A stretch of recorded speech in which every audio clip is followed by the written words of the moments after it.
This is unbelievable. सिर्फ एक movie के लिए एक रियल ट्रेन भी क्रिएट करी गई थी। यस, मिशन इम्पॉसिबल 7 ऐसी एक हॉलीवुड फिल्म है जहां एवरी एक्शन सीक्वेंस को रियल में शूट की गई। नॉर्वे लोकेशन में इसी ट्रेन वाला फाइट सीक्वेंस शूट हुई थी। यहाँ ये जो रनिंग ट्रेन दिखाई गई वो एक्चुअल स्पीड में शूट करा गया था। आपको बता दूं कि शूटिंग टाइम ट्रेन का स्पीड था 60 mph, I mean 60 miles per hour.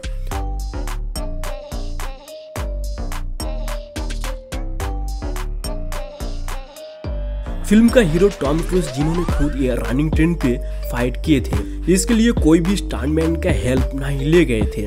Tom cruise ऐसे एक हीरो है जिन्होंने उनके हर फिल्म में स्टंट खुद करते हैं और उन्होंने सिर्फ मूवी के लिए जो स्टंट किए थे उसके लिए उनके जान भी जा सकते थे। इसी ट्रेन वाला एक्शन सीन शूट करने के लिए फिल्म का पूरा टीम भी इसी ट्रेन पे मौजूद थे एंड सभी क्लोजअप शॉट लेने के लिए ट्रेन के ऊपर एक पार्टिकुलर स्पेस भी क्रिएट करी गई थी एंड इसी सीक्वेंस की लॉन्ग शॉट लेने के लिए चॉपर में हाई डेफिनेशन वाला मोशन कैमरा इंटीग्रेट किया गया था।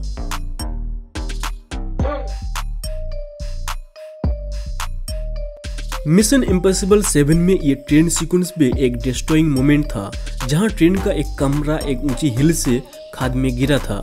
यहाँ उसी ट्रेन का कमरा को हजारों इंजीनियर्स एंड टेक्नीशियन की हेल्प से बनवा गया था। आपको बता दूं कि ट्रेन सीक्वेंस का सिर्फ इस पार्टिकुलर मोमेंट को यूके लोकेशन पे शूट करा गया था। इसके लिए एक रियल खाद के पास इसी तरह एक रैंप क्रिएट की गई एंड ट्रेन का पार्टिकुलर उसी कमरा को खाद में फेंक दी गई। हालांकि ट्रेन का कमरा फेंकने टाइम खाद में पानी नहीं था, लेकिन मूवी में खाद में पानी दिखाया गया है। इट्स मीन कुछ ही जगह पे सीजी वीएफएक्स का हेल्प भी लेनी पड़ी थी।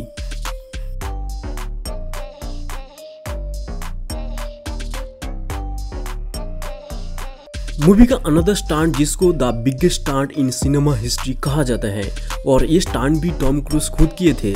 इस स्टंट में टॉम क्रूज को नॉर्वेजियन वैली में एक चट्टान से मोटरसाइकिल चलाते हुए दिखाया गया है।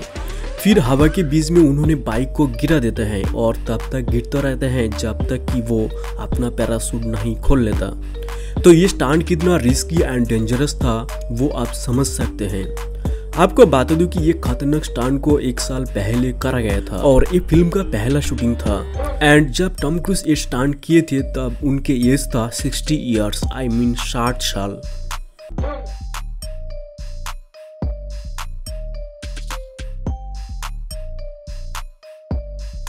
तो इसी खतरनाक स्टंट करने से पहले टॉम क्रूज को काफी ट्रेन करना पड़ा था। इसके लिए Tom cruise 500 sky drives and 13,000 से ज्यादा मोटरसाइकिल जंप देने का प्रैक्टिस किए थे। प्रैक्टिस टाइम भी कैमरा एंगल की मैप आउट करने के लिए ड्रोन कैमरा और बाइक पे भी कैमरा इंटीग्रेट किया गया था।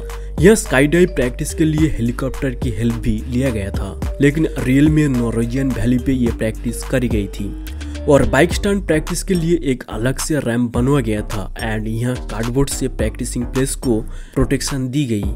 जब टॉम क्रूज बाइक से जंप देता था उसी टाइम उनके और उनके बाइक को सपोर्टिंग वायर से पूरा सेफ्टी का ध्यान रखा जाता था।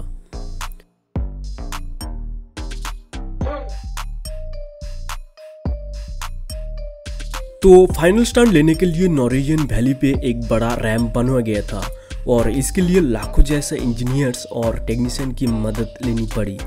आपको बता दूं कि इतनी सारे प्रैक्टिस करने के बाद भी फाइनल स्टंट पे 6 टाइम्स रीटेक लिया गया था। आई मीन टॉम क्रूज इसी रैंप से इतनी डीप खाद में 6 बार ऐसी बाइक पे जंप दिए थे। सच ए क्रेजी मैन।